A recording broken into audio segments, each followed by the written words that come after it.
As Carlos said, the arts were one of the reasons that kept him in school, and I heard that quite often from guidance counselors and principals at Memorial. That was the strong art program at Memorial, and there were a lot of good teachers there. A lot of students were coming to school because they didn't want to miss their drawing class or their photography class. And this is something that I share with a lot of career artists, I think. It really became like an art as a survival strategy because that was the only space that I felt comfortable being myself in.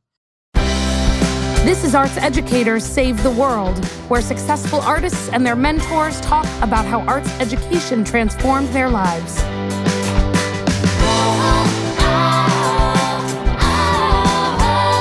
Hey, welcome back to Arts Educators Save the World, a podcast where artists and their mentors talk about the impact of arts education on both their lives.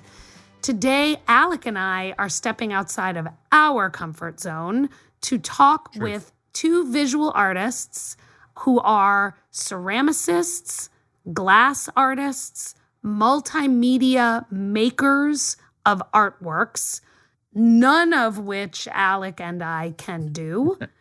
Hey, look, I can't even pretend. I literally have no nouns to help me pretend that I can do any of those things. Well, let me give you a few 50-cent words, and I want to give our audience a few words that I learned that you'll hear throughout the podcast that are specific to the medium of clay making. So they talked about my favorite word, pugging, which is when you take the clay that you don't use in an object and then you remake it so that it is usable again.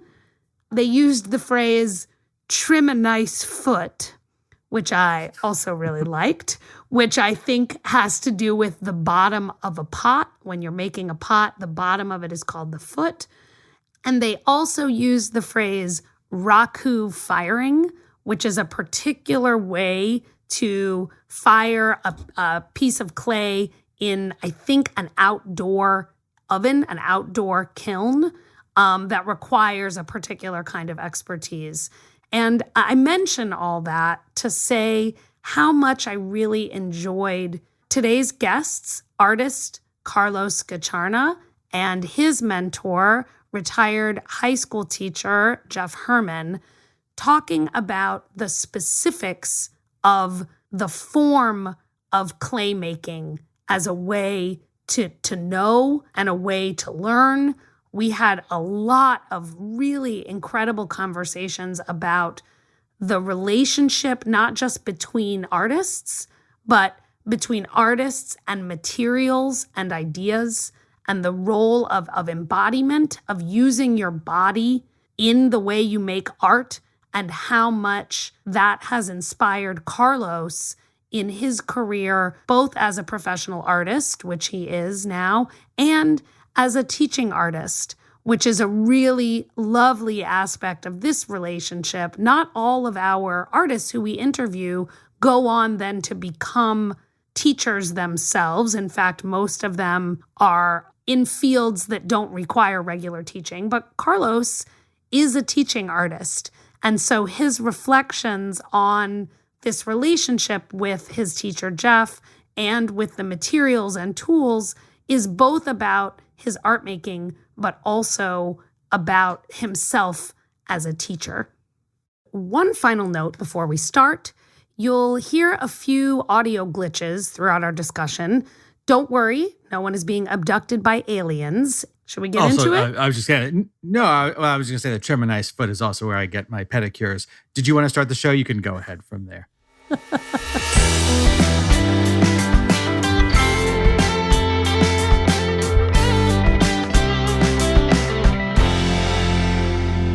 Welcome, everyone. I am going to take the pleasure of introducing our artist guest, and then he's going to get the opportunity to introduce our special guest star today, his mentor. So first, I am so thrilled to introduce Carlos Gacharna, born in Bogota, Colombia, moved to my hometown of Madison, Wisconsin when he was 7 years old. Is it a hometown? My adult town. My adult town, that sounds weird too. The town I live in and call home, Madison, Wisconsin, when he was 7 years old. In high school, he started exploring the visual arts and specifically ceramics, which we will talk much more about in the coming hour. He attended the University of Wisconsin at Madison, my current place of employment, where he began to explore other media, including glass blowing and neon glass bending and blacklight photography. And in his time at UW-Madison, he also became a teaching artist where, fun fact, I first met young Carlos Gacharna, teaching artist, when he was designing, running, and funding his own artist-in-residence programs through the Madison Public Library's Community Maker programs. He also spent a year living in and making art in Brazil, which I can't wait to hear more about. And since 2017, Carlos has been a working artist and a teaching artist in Long Beach, California, down the block from Alex's adopted town. He runs an after-school teen program for Artworks LA. He teaches littles at Angels Gate Cultural Center, and he makes incredible multimedia art that you can find on his website that leverages all of his skills with clay and glass and much, much more. Carlos, I'm so thrilled that you agreed to join us on Arts Educators Save the World. Welcome. Thank you so much, Erica. It's a pleasure to be here. All right, your turn. Of course. And it's a pleasure to introduce Geof. So I wrote a little thing and it said, there's no one recipe for the art of education. But when I reflect on the imprint my high school ceramics teacher, Geof Hermann, left on me and my approach to classroom management, I think of high expectations, a comfortable learning environment, and room for self-guided exploration. We're all familiar with the concept of a helicopter parent, but Geof to me was a quintessential potted plant parent. Always there if you needed anything, but gave plenty of space and never ruled with an iron fist. He tolerated my heavy bass music at full volume, taught me the value of education beyond a grade, and opened many doors to travel, create art in nature, and even set me up with my first gig as a cashier for a local potter. As a matter of fact, he's the reason I received my high school diploma on time. I bombed my final math exam, and my math teacher refused to sign off on my grade so I could complete my credits and walk on time with the rest of my grade. Thankfully, I had completed a ceramics independent study I'd never turned in for credit, so Geof quickly helped me with my paperwork, and I got to graduate on time. If that's not a testament that anything is possible through art, I don't know what is. All this to say, it is my pleasure to introduce my ceramics teacher and mentor, Geof Hermann. Thank you, Carlos. That's really kind. I had forgotten about the that credit snafu. So, yeah, thank you. That happened. And you're still talking about it, Carlos, so it didn't traumatize you too much. Nah, I mean, can't say I remember the name of that math teacher, but here we are, Geof. That's right. That's right. So I want to kick things off with both of you telling me about the first time you remember working together. It's okay if it's not the same story. In fact, sometimes that's quite delightful. But I want to hear a little bit about the origin story of Carlos and Mr. Hermann. Hey, Carlos, could I start? Of course. Okay. All right. So I was thinking about this a little bit. How did my first memories of you, I recall you being a quiet, studious, thoughtful, completely committed to learning in the ceramic studio.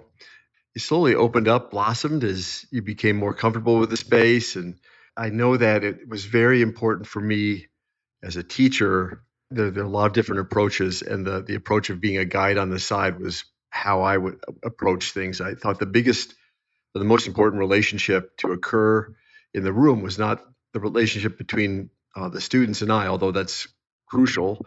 But I thought at the very most, students had to develop or find a relationship with the materials and the ideas.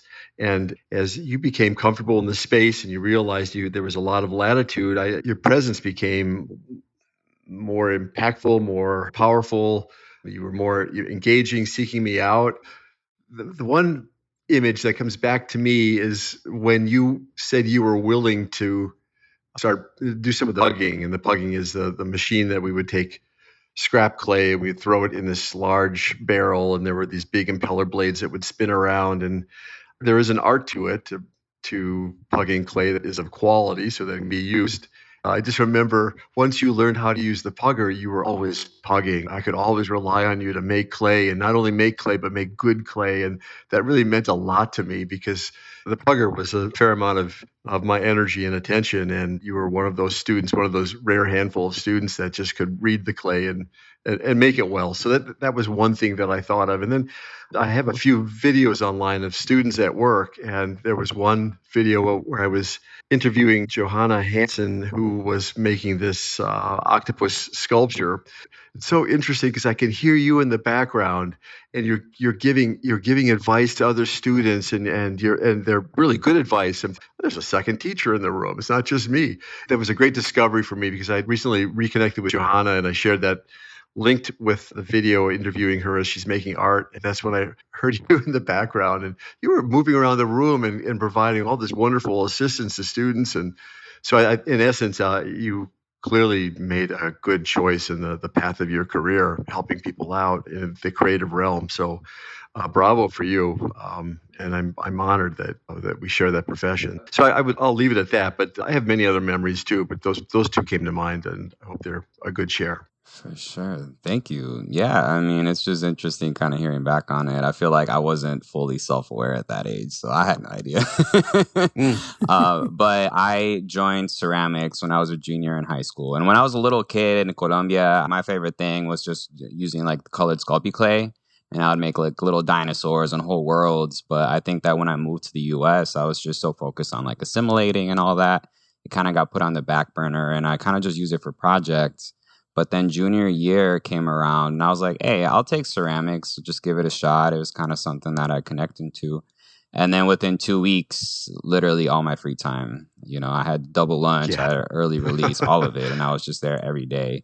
And that was the first time that I ever worked on a project, not for the grade, but just for like my own satisfaction and sense of learning.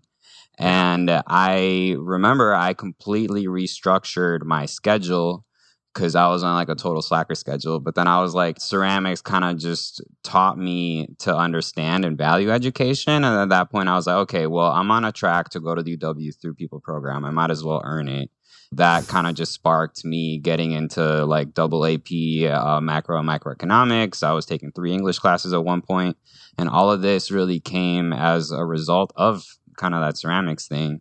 But I was in a situation where most of my friends are older, or they were alternative kids that ended up at the alternative high school. So by junior year, most of my friends were gone. And so that ceramic studio, and this is something that I share with a lot of career artists, I think. It really became like an art as a survival strategy, because that was the only space that I felt comfortable being myself in. And I think of Memorial High School very much as like a 1980s high school special kind of high school. So it's very jocks and cheerleaders, and you got your science kids and your theater kids. And I wasn't any of those. But I think having the ceramic studio, and it was homey, and you can make a mess, and you can also like spread out, and it gave me something tactile to do, I think was essential to my development. And I'm not sure what would have happened had I not found the art department. I don't know if you recall, but I went to Memorial High School too, and I graduated from that same school. For whatever reason, I didn't feel comfortable in many spaces in that school, but I recall walking through those 2 front doors that led to the art campus or the art space. And every time I walked through those doors, I would just feel all this weight just drop off my shoulders. And it was just a safe place, and a place where I felt good and I felt comfortable and I liked what I was doing, and there was a purpose to it, and I had some control over it. I wasn't just regurgitating things, and I think we had that in common. And I also do recall you being in there a lot. Yeah. I had other students that did that as well, and I never mentioned that because I just felt I'm just going to enjoy this. It may be a fad and run its course, and after a couple months or a couple weeks, I don't see them anymore. But there are some students, some special students, you being one of them, who just really made it your space.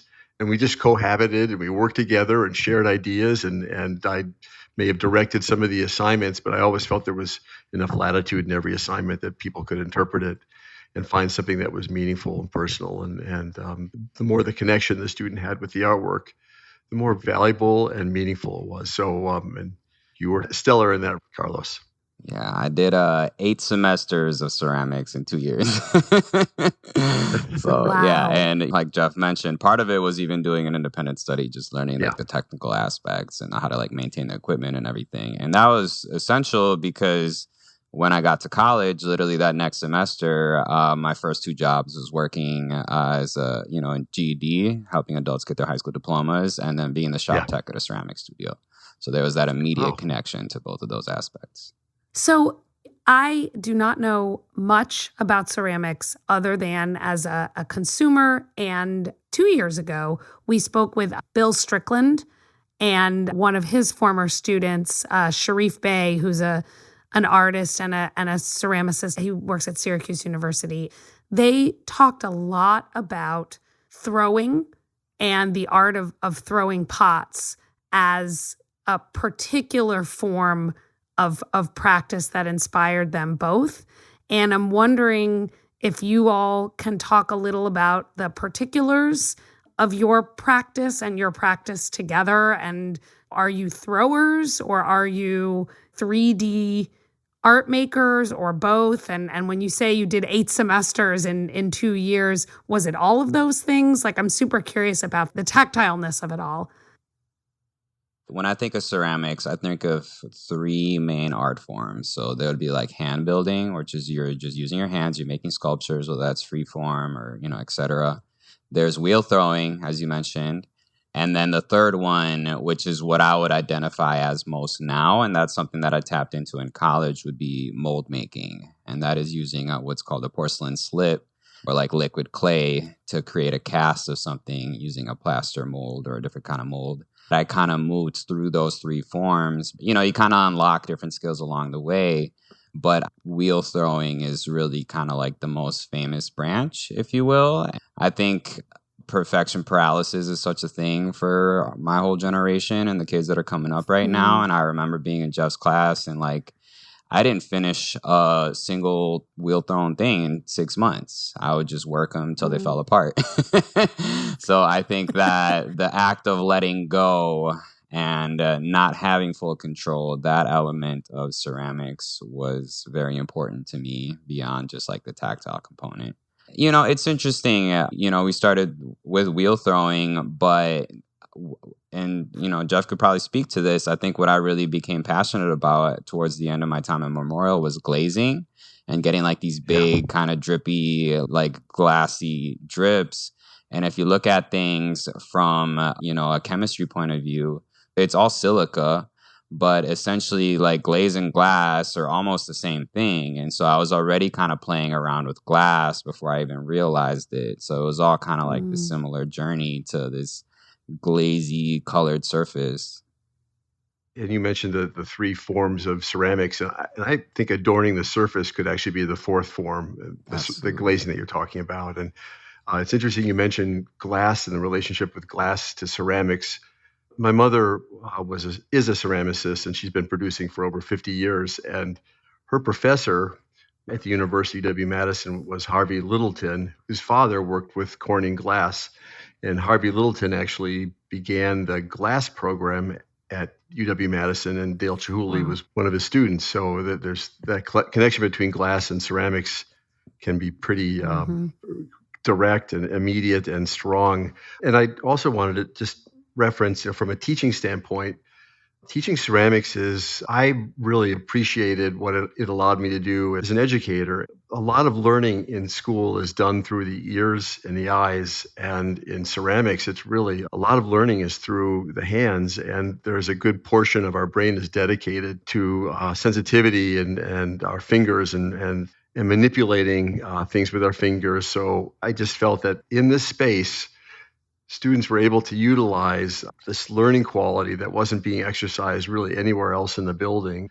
So I felt that was a really important skill or perception or perspective to provide. A lot of times when I was teaching throwing on the wheel, I would encourage a student to not look at the piece, just close your eyes, because it's the information coming through your fingers. That's what's really relevant.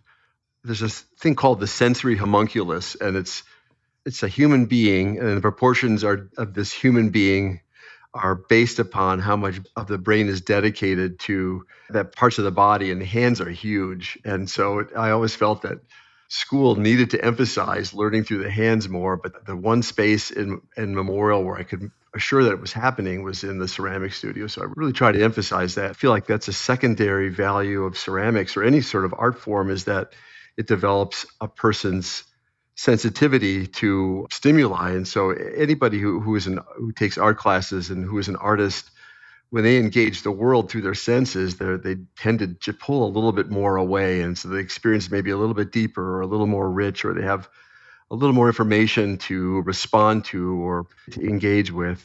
I guess that's sharing a little bit of sort of some of the emphasis behind how I taught and what I taught. And I'm glad to hear, Carlos, that you didn't keep a lot of pieces, because that was a really hard thing when the student throws something on the potter's wheel for the first, second, third, 20th time. It's imbued with this value. Yes, it might have the curvature of the bowl, but when you cut it in half, all of a sudden you realize that the lip is maybe 1/8 of an inch thick, and then the foot is like 2 inches thick. And the interior arc is really not an interior arc, but more like just kind of a inverted triangle or something. Anyway, I'm glad. I think that's really healthy. And the more I keep people not wishing to keep their first few forms and cutting them in half, there was a lot to learn by looking at that form cut in half. So that was an important learning experience. Do you recall what some of the forms that you made early on and how you felt about them? And oh, geez, how did you develop your connection with throwing? That's so interesting. I mean, I remember the very first piece that I made was like this little mask with like leaf hair. And I must have spent like 40 hours on that thing. But getting to ceramics, I just remember like my second year with you, I was like really fixated on like these bowls and like learning how to like trim a nice foot.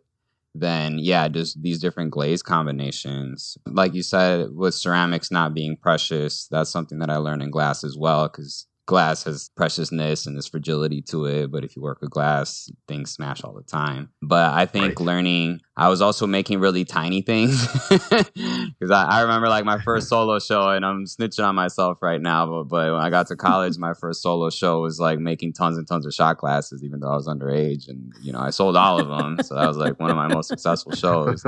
But I definitely started making tiny things in that ceramic studio. But when I think of like what are the most memorable experiences, the raku firing, it was like being an assistant with wood firing and learning those whole processes. I think that kind of like the applied chemistry component, that was really interesting to me. I'd actually forgotten how much time I'd spent making clay for you, but it's all coming back now. And again, it's just kind of like the tactile learning experience. And like you said, I've been working with court involved incarcerated youth for like 12 years now. And I think that the deeper you go, the more undiagnosed special needs there are. At this stage, like I think I've had more access to resources for working with kids like autism and different like learning styles, whether it's like auditory, visual, tactile. I think I'm very tactile. I think those were really fundamental experiences for me in just making learning accessible to others. But yeah, like you said, it's just learning to let go and making process-based experiences. That is really like the root of my practice with students. It's not so much about the destination. It's just like, we're just going to have this moment and whatever comes out is sweet, but let's just make sure that this right now feels good. And then the rest is whatever. I just want to point to, you've said so many things that ring true, and I really wish I had met you both about decades ago. I definitely still have the pinch pot I made in second grade. I've kept it. It's so precious to me. This one little, the first bowl I made, I do. The only one. I think I still have that. Eric and I went to elementary school together, and we had the same shop teacher. And so it's interesting what you say about how different it is to be dealing with something purely tactile in school. Because right now, as I try to think back to like, what did I do in math in second or third grade? It doesn't really come into my head. And I loved math, and I was very good at math.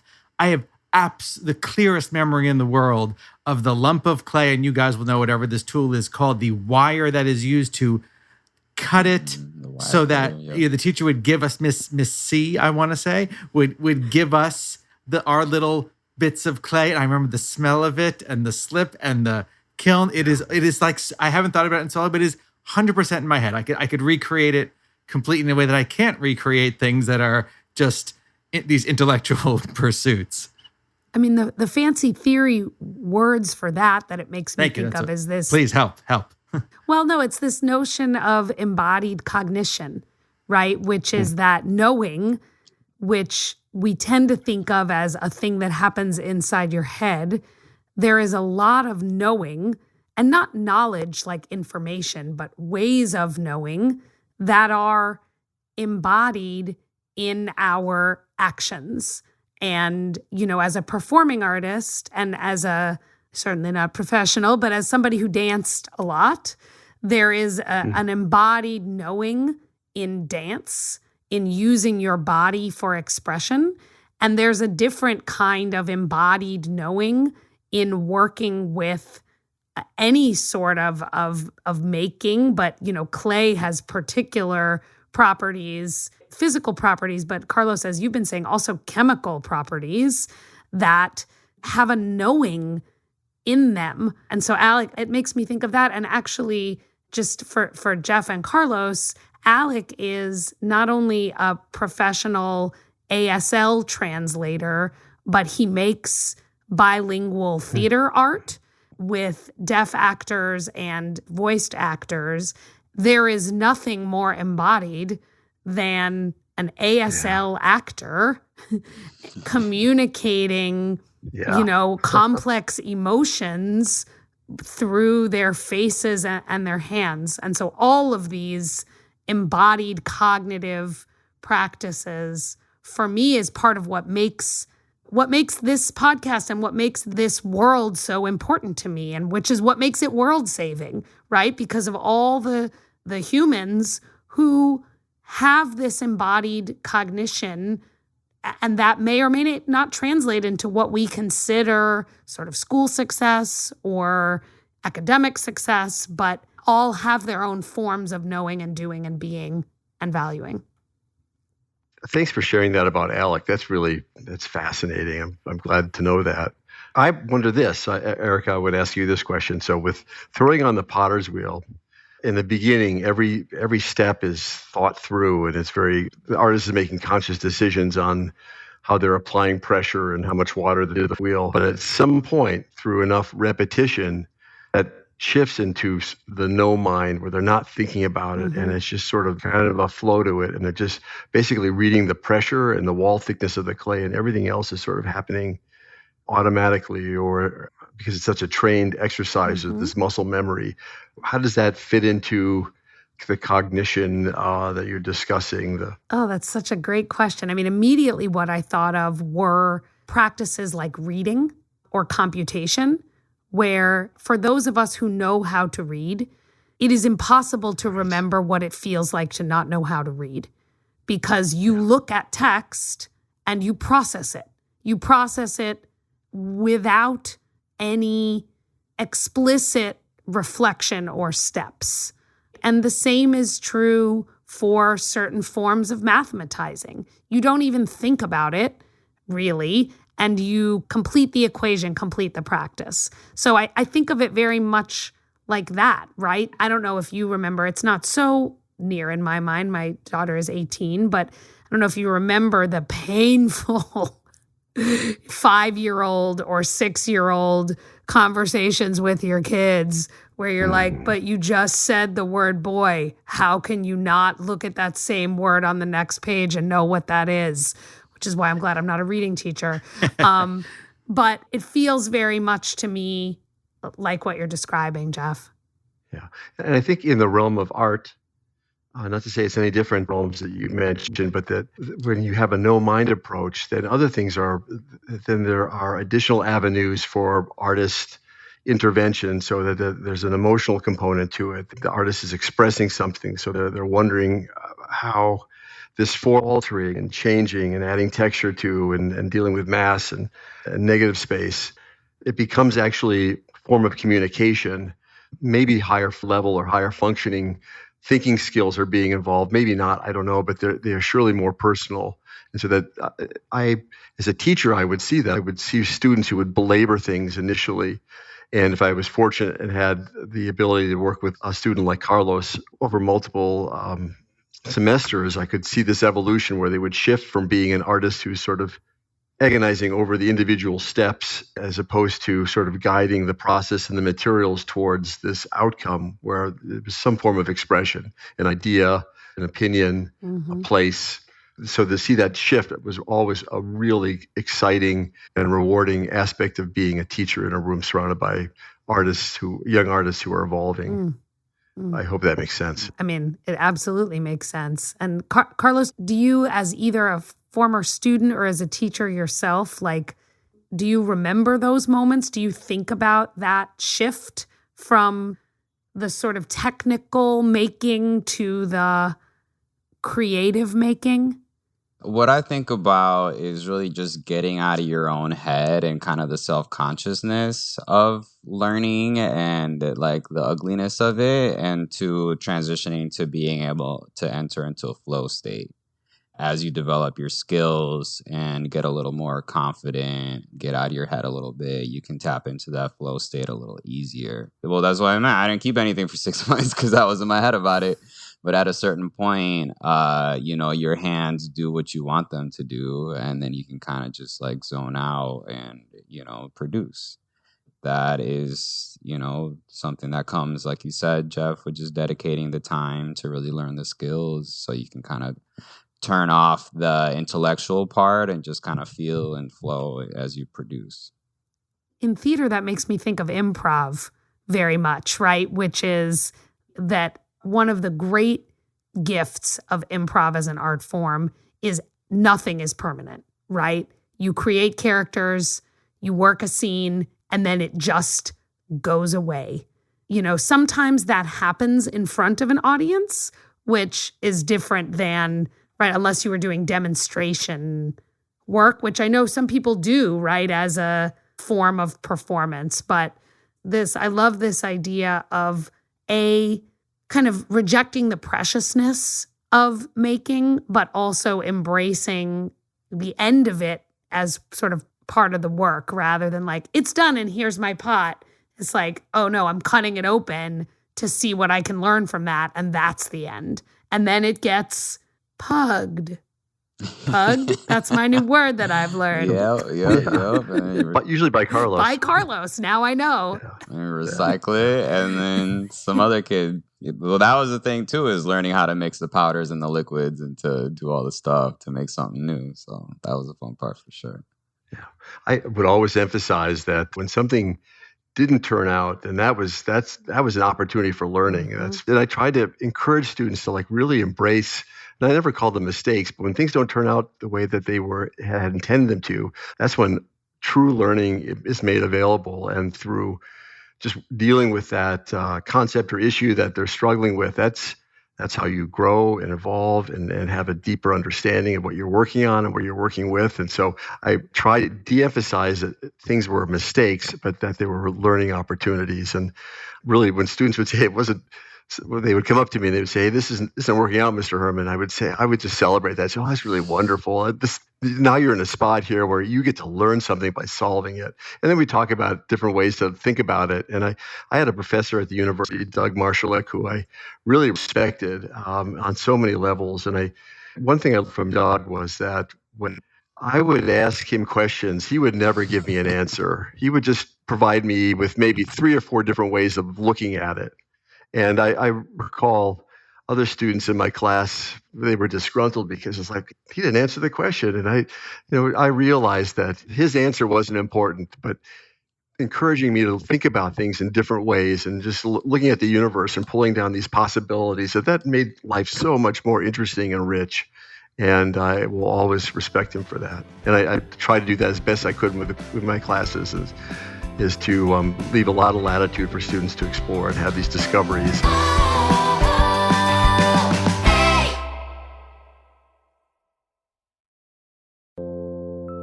My name is Graham Isidore. I have a progressive eye disease called keratoconus. Admitting I'm losing my vision has been hard, but explaining it to other people has been harder. Lately, I've been trying to talk about it. Short-sighted is an attempt to explain what vision loss feels like by exploring how it sounds. By sharing my story, we get into all the things you don't see about hidden disabilities. Short-sighted from CBC's Personally, available now.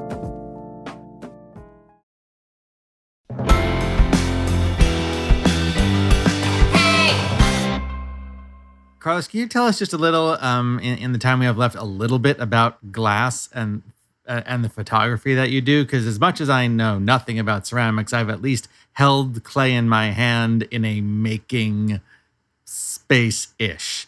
I can't even fathom these other things that you do. Tell me things. Absolutely. So it was really interesting hearing Geof mention that he considered his classroom a laboratory, because the other art classroom that was incredibly impactful in my journey was the glass lab at the University of Wisconsin-Madison, which is ran by Helen Lee, who's also an incredible mentor of mine.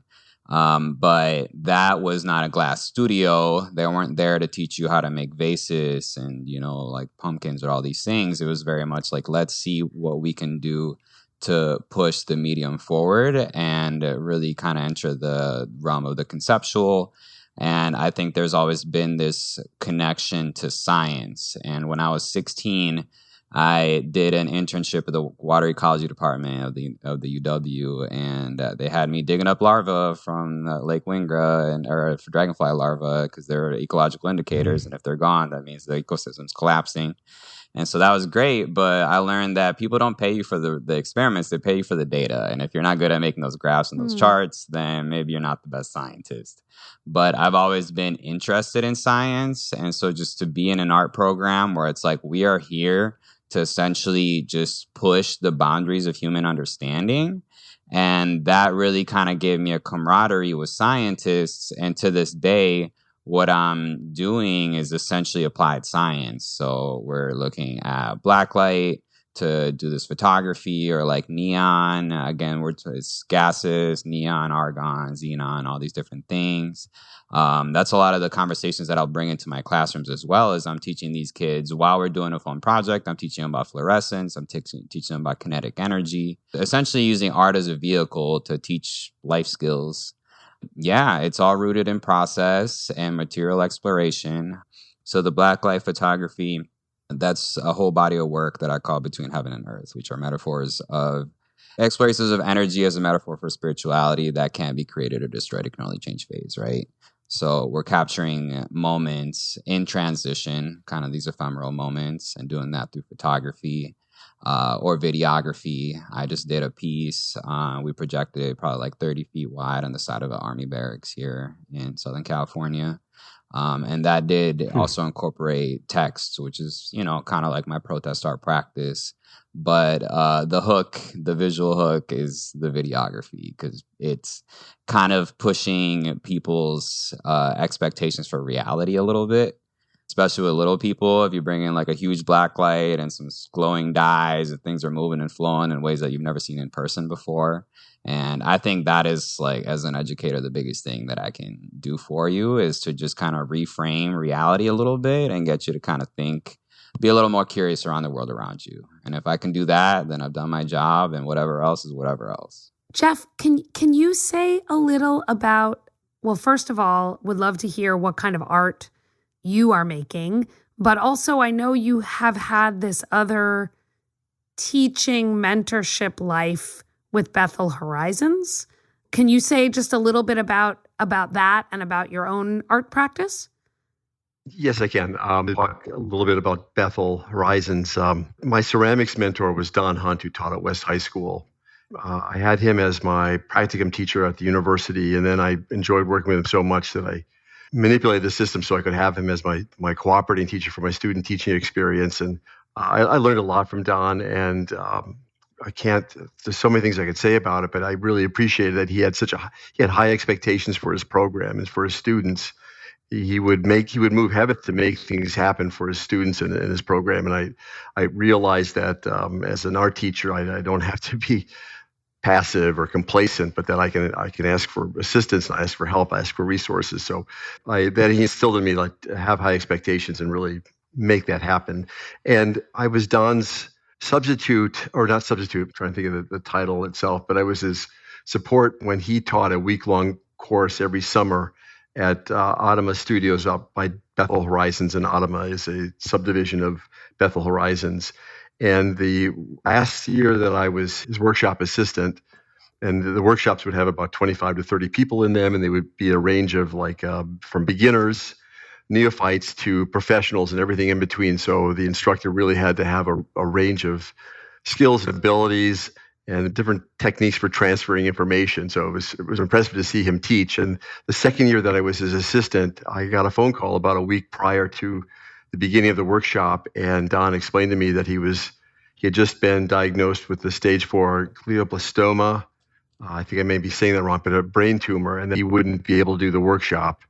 And he asked me if I would take it over. And Don passed away about 6-7 months later. And I taught Don's workshop for the next 14 years. I had about 28 to 30 people involved in that workshop almost every summer, with a range of skills from newbies to professionals. And that was a great experience. And that ended with COVID. I had an opportunity to teach at Edgewood College with David Smith when he went on sabbatical.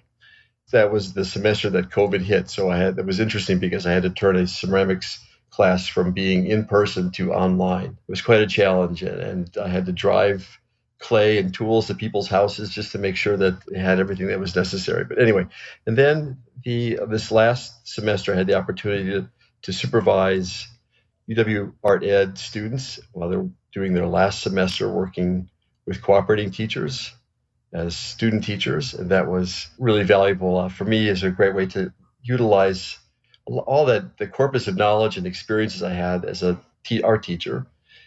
I would visit them as they were teaching 2 or 3 times a semester, follow it up with various conversations with them and their cooperating teacher. And it was a really just wonderful way to use my prior experiences. I was surprised the experience of retiring is all of a sudden you just sort of disappear. And I didn't necessarily want to do that. And I think of the Japanese practice of when somebody who's skilled retires, who is skilled and retires, the government finds a stipend for them so they continue to work with young people who are following them, whether it be a skill or a tradition or whatever. And that doesn't happen in this country. All this institutional knowledge just sort of disappears unless someone writes a book or whatever. That's my experience. Yeah. And Carlos, I am super curious about what you've taken now as a teaching artist. So you're a professional artist, and we've talked a little about how the practices that you learned have translated into your professional arts practice, but you're also yourself a teacher and a teaching artist. And so what have you taken from Geof's pedagogical practice? And I think it's sort of apt, Geof, that you talked about, the challenge of retiring and some of that institutional knowledge not following you, because I think sometimes it follows in the folks like Carlos, right, who learned to be a teacher from you and who are now doing that. So Carlos, I'm interested in that. For sure. So I will mention like one really concrete example and then kind of talk a little bit about the soft skills. But so the Bethel Horizons, I think doing these like weekend retreats where you're in nature and you just disconnect from everything and you're just working with clay. I didn't really know it at the time, but that is essentially part of a greater craft school movement. And there's these craft schools scattered across the country, whether it's like Pilchuck or Haystack or even more urban ones like Pittsburgh School of Glass. And we're in a really interesting moment right now. There's a nonprofit called Crafting the Future, whereas essentially it's contemporary glass blowers, fiber artists, ceramicists of color that are kind of having success in the fine art world right now. And they put together this nonprofit, and they've been taking groups of students from the inner cities to go have these experiences. So they're taking kids from LA to go to the mountains in Maine to go make art and like build community and all that. I got in contact with that crew through my glassblowing network, which is interesting that's that triangle with your mom and Harvey Littleton. That's Helen's glassblowing studio. But they gave me a grant for $10,000 this year to do essentially a contemporary crafting residency with my high schoolers. And then we're going to take a group of high schoolers and alumni to craft schools next summer. So essentially, it's my turn to take it to the woods now. And I probably wouldn't have been doing that if it wasn't because of you. So there's that, which is like a really concrete thing. But in terms of like the soft skills, I think the biggest takeaway that I've had from working with Geof is just the power of creating a comfortable learning environment. And I think there's like a lot of research that's coming out where it's like if your fight or flight response gets triggered, I'm probably butchering the science, but it's like learning shuts down for 20 minutes. And I think, especially working with kids going through trauma or through crisis, again, I've worked with incarcerated youth, and kids in like youth shelters that are going through like the worst week of their lives, and to just be able to step in and create a personal connection and help them lower their guard a little bit so they can actually learn and be present in the moment. I think that was absolutely just from hanging out in the ceramic studio and being able to pick the song. I still do that with my students. I let them pick their songs and all that. I am essentially a potted plant parent now. And so, yeah, it takes one to learn from the next. I do recall you bringing dubstep in. And you would burn me dubstep CDs. You remember that? And play it real loud. And Cowboy Bebop. Uh-huh. I actually learned a lot from you. Yeah. For sure. The seatbelts. Yeah. It's a great band. Yeah. Last thoughts, either of you, or anything you'd like to ask the other person that we haven't really gotten to or talked about? I did want to ask one thing. COVID's a tough cookie, so we don't got to get that deep. But I did want to ask you, because you're the first real artist athlete that I met. And, we have this interesting, I kind of consider myself an artist athlete now. And there's a few other, like my friend Alev Kelter, she just won bronze in the Olympics for women's rugby. And we were in glassblowing together. And I think we're like very similar, kind of like squirmy, can't sit still sort of folks. And so I just wanted to ask you about kind of the connection between art and athleticism and how it feeds your practice. One of the best things you can do for your brain is to move. The brain is sort of the genesis of a lot of the creativity. So it's taking care of your body is really helpful. I always have this extra energy, and it's nice to have a creative outlet with it. So I used to be a competitive runner, and then I went into competitive snowshoeing, and now I race canoes. And I like having competition is really interesting. I don't always win, sometimes, but not always. But I like the training. I like the discipline. I heard a quote recently that said, "Discipline is freedom." If you can stay with something and follow a regimen, that you can actually accomplish more and get more out of it. So, and I was really glad to see that you're taking care of yourself physically. I've seen some of your posts, and that really matters a lot. And the work that you do now physically in your 20s and 30s, that's kind of foundational, and your body doesn't forget that. It'll stay with you. So anyway, I was really glad to see that because I think it's really healthy. And it also, I'm 65 years old and I'm not done yet. And there are a lot of things that I'd like to do that require physical strength and conditioning. And it's more of a struggle now as I'm aging. I think the whole process of aging is probably the most interesting experience I've ever had in my life. It's not always a pleasurable one, but I'm really glad I took care of myself when I was younger, because that's helping me navigate that. You mentioned about teaching online and COVID and how just wild that experience was, because, like 2020, I got laid off of both of my jobs. And essentially what brought me back to work was teaching online classes, specifically for third graders. So I went from, I taught 12 online classes in 2020, and all of a sudden I was teaching 9 to 12 a week. And I never seen such creaky 8-9-year-olds. And so what I started doing is I started teaching them stretches and eventually incorporating breath work. And so that's what I do with my third graders now, is like especially these early morning classes, we start with like a stretch. And essentially I'm like teaching them these tools that will help them down the line, especially if they're trying to be a professional artist. And in this past year, I started making my high schoolers do it too, because I thought they would be resistant to it. But it's been so interesting to see how ready this generation is to learn kind of these like these maintenance practices, if you will. So that's a large part of my practice now, is like, okay, we're gonna do this breath work, we're gonna do these stretches. That was actually something that I learned in Brazil as well. As I took this life drawing class. And some of the most interesting things I learned in that class was, one is how to draw with your whole body, but also how to sit properly at a desk so that you're not getting repetitive stress injuries. And I think that is like a really valuable tool to share with students as well, is you don't have to destroy your body just by being an artist. I like hearing that. I like hearing you say that. It's just the idea of teaching them about stretching and physical strength. I think that you can do that because you can explain that really well. And I think that your success as a teacher is that you explain things well and students trust you. You understand the value of it and they're willing to listen to you. And I think that's the key to being a really good teacher is you've won their trust over. Yes, you are teaching art. I was teaching art, but it was really teaching about life. And the more that you could expand it out and incorporate other elements with the visual arts, the more relevant and meaningful and rich it became for them. Thank you. The greatest compliment I ever got, I think, from a student for a class was that, Mr. Hermann, you're not teaching art, you're really teaching about life. And I thought, bingo, that's exactly what it is. Absolutely. To me, art is a universal language that anybody can understand regardless of like race, class, social status, etc. But what I tell folks, like the three main things that I'm trying to teach, it's knowledge of self, it's communication skills, and it's cultural literacy. So like being interested in the world around you, knowing how to express yourself, and then just learning how to value your own identity, but utilizing art to accomplish those goals.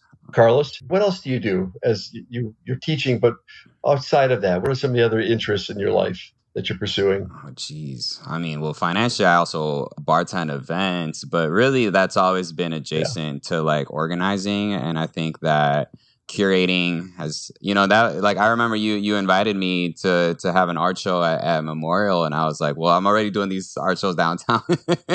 So I think like the organizing component is like really like crucial for me. And I think that like entering the LA ecosystem, you kind of have to put that on the back burner just because you are a medium-sized fish entering the ocean, if you will. But I'm in a position now where I'm getting access to spaces and I have won people's trust. And so now I think it's time to a greater emphasis on organizing events and getting to cultural event making here in like the LA ecosystem. But that was like a huge part of my 20s in Madison. So definitely that, and then just riding bikes and cooking and hanging out with my friends. All those things as well. I'm going to take the privilege of the end here and say that all of these conversations are special to me for many reasons. And this conversation is particularly special because my own daughter, who passed away 10 years ago, was also a student of Geof's and was also the reason she went to school. And it's funny that you mention, and I've thought about process and product. We do have multiple of her pieces in our home. And that has been an unexpected gift that she did make and keep. Many of those, I don't know if they were first pieces. Katja also, like Carlos. Thank you. I mean, I think she was also I don't know what you called yourself, like an ultimate perfectionist, whatever. She also probably worked things until they fell apart. But we do have those pieces, and it's really special for me to hear the two of you talk about this, helix journey that the two of you have been on together, and know that Katja was spinning a little bit in that helix of that relationship. So thanks to the both of you for that. We're also both prickly teenagers making art in our own little corners of that studio at the same time, for sure. I have a bowl that Katja gave me. It was a bowl that she was really happy with how it turned out with the glazing, and it's in my kitchen, and it's used from time to time. And every time I pick it up, I think of Katja, and that's interesting. We make these artifacts that could exist for 500,000, a million years. So these are things that we give to the future as well.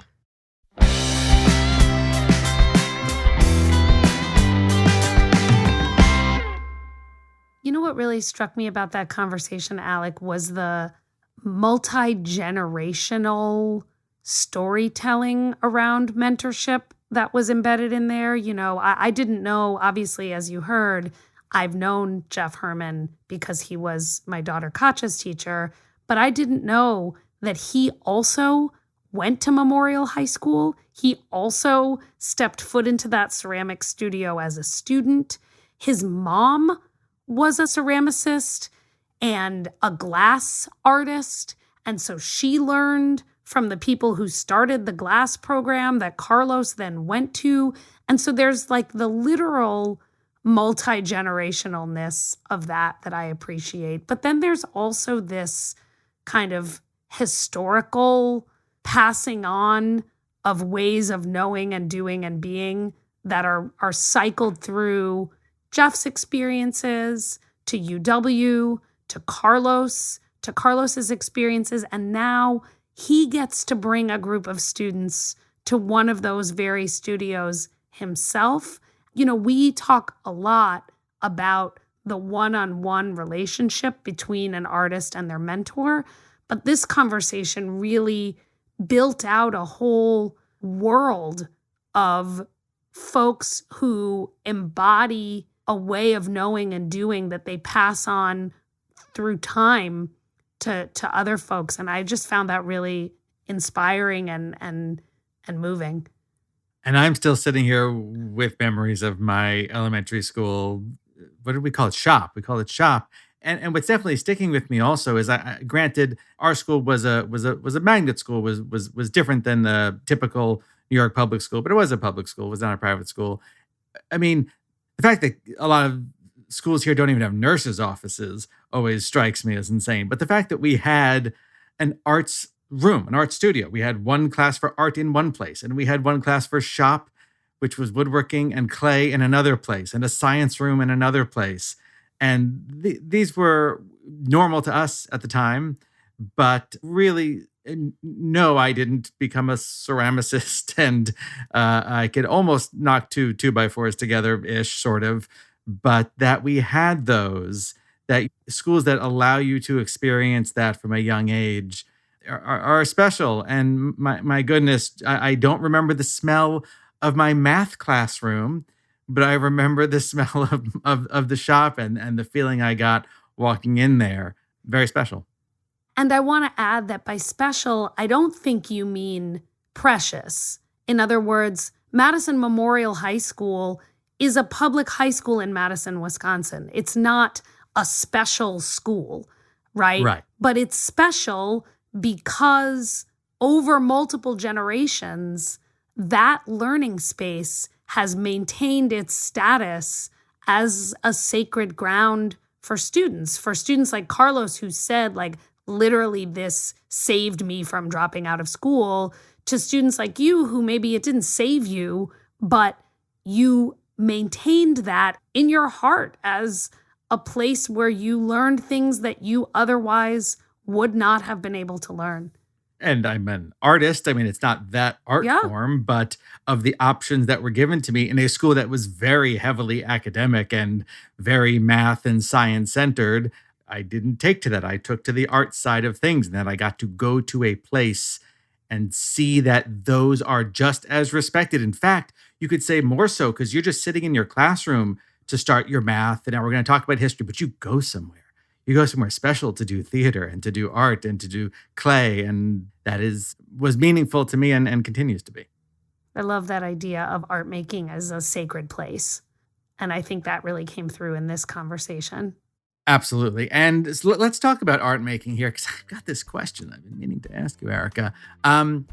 My question to you is this: if you, we've been talking about a lot of clay, but I got to say, I was very taken with any discussion of glass, and we're going to talk more about glass as the weeks go on. But it's so mystical to me. And so my question is, if you were a glass, let's get the right verb here, blower, maker, artist, I don't know what the word is, but if you could do that thing, what would you make out of glass? A gigantic eyeball. One. A car that I could take my cats for a walk in. None of that made sense. Two. Yes, and me. It's improv. And none of that made sense. Two. clock where you could see the mechanism working all the time? Yes, and I want you to make me one of those 3 things.